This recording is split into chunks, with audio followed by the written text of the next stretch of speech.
Bu darsimizda Total Commander dasturini o'rnatishda va unda ishlashni qisman ko'rib chiqamiz.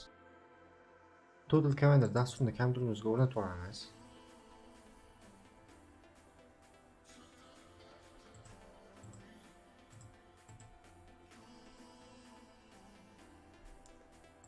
Dastur o'rnatildi. Endi dasturga kiramiz. Biz mana dasturga kirdik. Endi bu dasturda qanday foydalansak bo'ladi?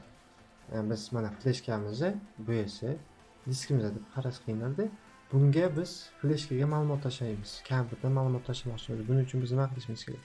Buni borib belgilab olib, shunday tashsak, bu bizdan so'raydi, copyright qilaymi deydi. Siz OK bersangiz, keyin copyright qiladi. Bo'lmasa yana bunday usuli bor. Buni ustiga olib borib F5 knopkasini bossangiz ham copyright qilib oladi. F6 knopkani bossangiz butunlay buni olib tashlaydi.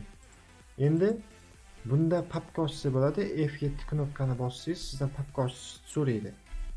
Mana papka ochamiz. Papka ochdik.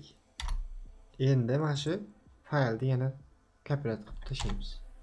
Mana tushdi. Total Commander dasturi juda sodda va juda oddiy.